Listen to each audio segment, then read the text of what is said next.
Welcome to Concrete Block, the podcast where we dive into the latest news and current events shaping our world. I'm your host, Walter, and we're glad you're joining us today. We're starting off with a developing story that's been making waves in the international community.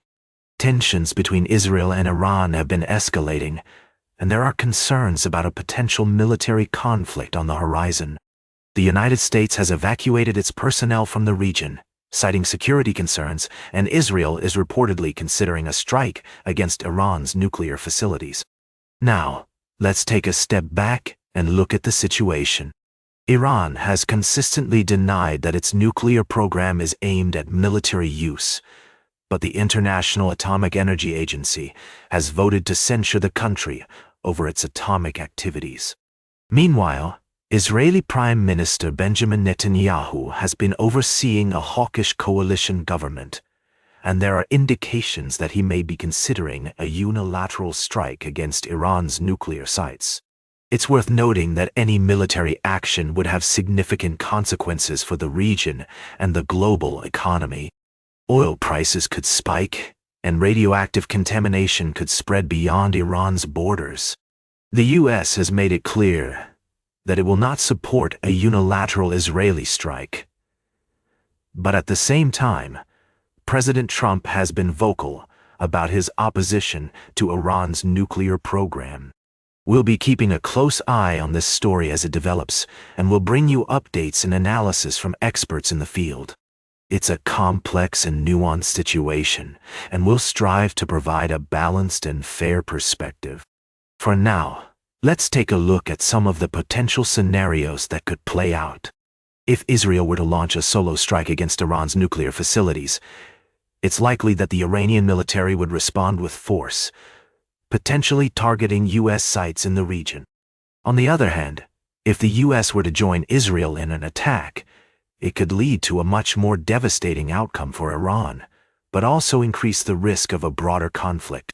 We'll be right back with more of today's top news on Concrete Block. Welcome back to Concrete Block. I'm your host, Walter. We're taking a closer look at some of the most pressing stories from around the world, and today we're exploring the complex landscape of politics and governance. In our previous segment, we delved into the intricacies of international relations and global diplomacy.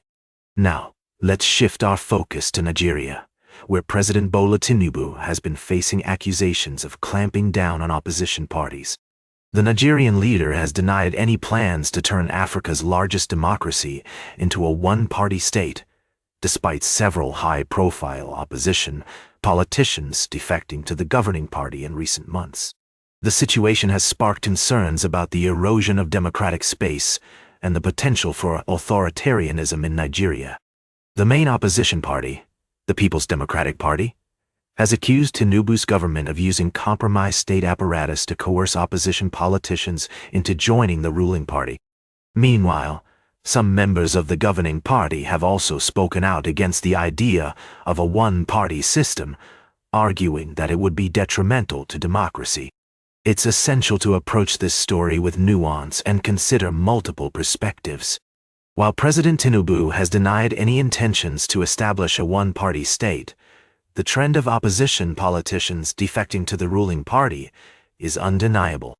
The implications of this development are far-reaching, and it's crucial to examine the potential consequences for Nigeria's democratic institutions and the country's citizens. As we continue to monitor the situation in Nigeria, it's also important to recognize that democratic governance is a complex and multifaceted issue. The interplay between political parties, state institutions, and civil society is critical in shaping the trajectory of a nation. In this context, it's heartening to see Nigerians taking to the streets to express their concerns about governance and demanding greater accountability from their leaders. As we move forward, it will be essential to keep a close eye on developments in Nigeria and other countries facing similar challenges. The health of democracy is a pressing concern globally, and it's crucial that we prioritize transparency, accountability, and the protection of human rights. Stay tuned for our final story of the day, right here on Concrete Block. Welcome back to Concrete Block.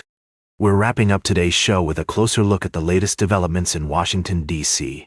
A new report from the Congressional Budget Office has shed light on the potential impact of President Trump's massive reconciliation package. The bill, touted as a big, beautiful bill by the president himself, has been met with criticism from many who argue that it disproportionately benefits the wealthy at the expense of low-income Americans.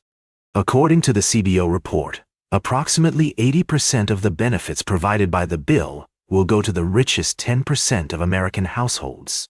Meanwhile, households in the lowest 30% of incomes are projected to collectively lose billions over the next decade. The poorest 10% of American households can expect to see their income decrease by around $1,600 per year. Now, we want to provide a balanced view here on Concrete Block. Some proponents of the bill argue that it will stimulate economic growth and create jobs.